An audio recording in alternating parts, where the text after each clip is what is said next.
L'Afrique du Sud est au bord de l'effondrement total à cause de la complicité des Noirs sud-africains avec les Afrikaners.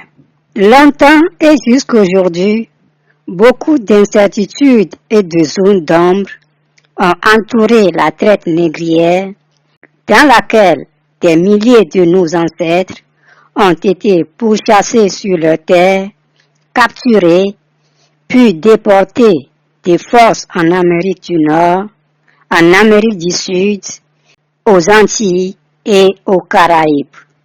À la question de savoir si des Africains avaient aussi livré ou vendu les leurs aux esclavagistes, les réponses ont toujours varié d'individu à individu. Au jour d'aujourd'hui, nous pouvons affirmer avec certitude que certains Africains avaient bien livré ou vendu les leurs aux esclavagistes européens. Les descendants de ces Africains qui avaient vendu les leurs sont les soi-disant chefs d'État, voire politiciens, qui pilulent dans les États modernes d'Afrique.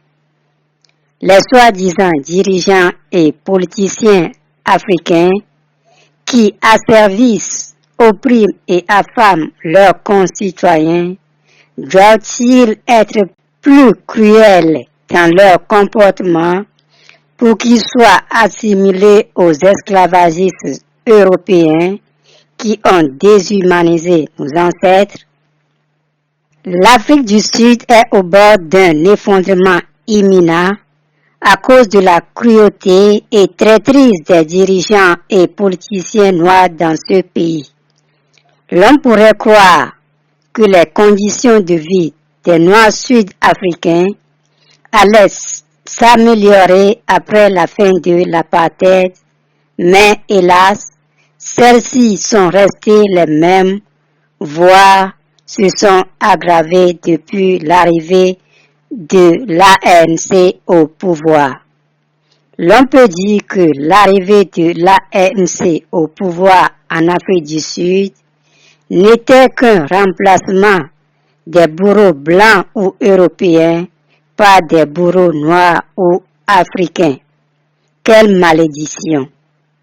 Comment peut-on expliquer que les colons leucodermes ou envahisseurs européens qui représentent moins de 10% de la population sud-africaine peuvent-ils aussi avoir une influence majeure dans la politique en Afrique du Sud?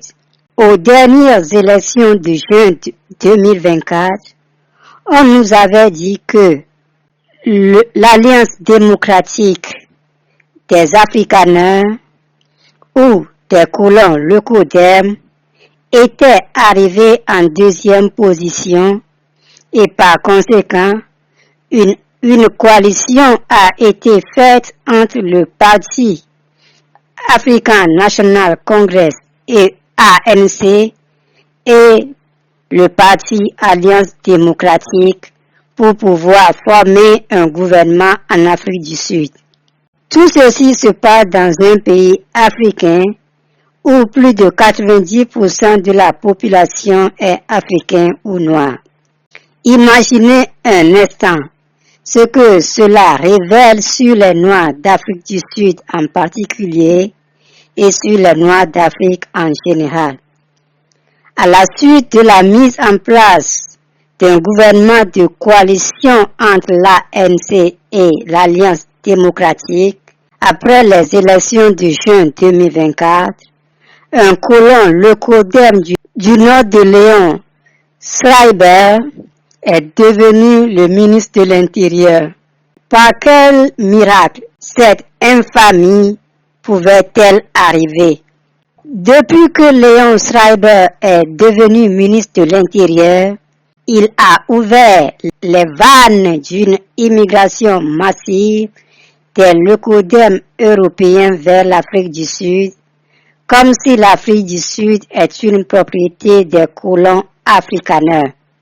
De plus, Léon Schreiber a décidé que les Ukrainiens n'ont plus besoin de visa pour venir en Afrique du Sud.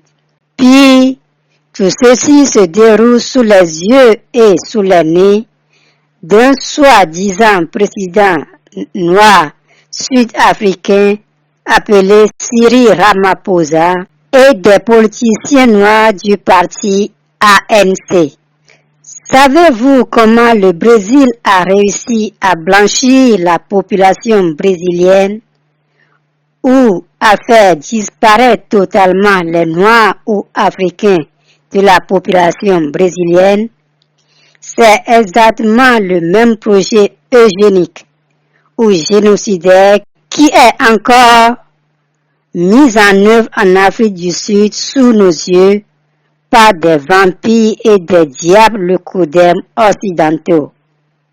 Par ailleurs, souvenez-vous de Chidinma Vanessa Adesina qui avait été sélectionnée Miss Afrique du Sud 2024, mais a été forcée de se retirer de la compétition par les Afrikaners et des traîtres noirs sud-africains.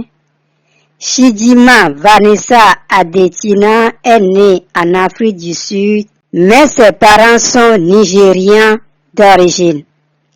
Logiquement, Chidinma Vanessa Adesina est plus sud-africaine que les descendants de colons afrikaners qui avaient non seulement forcé leur entrée en Afrique du Sud, mais aussi asservi les Noirs sud-africains. Malgré le fait que Chidinma Vanessa Adesina est sud-africaine et a la nationalité sud-africaine, les Afrikaners, accompagnés de quelques vendus noirs sud-africains, ont créé une polémique qui a fini par obliger Chidinma Vanessa Adesina a décidé de se retirer de la compétition Miss Afrique du Sud de 2024.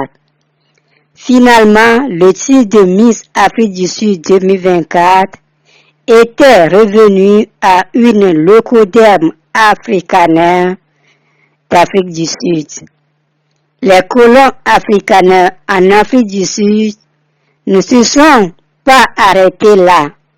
Le ministre de l'Intérieur, Leon Schreiber, est allé très loin en retirant la nationalité sud-africaine à Chidinma Vanessa Adesina.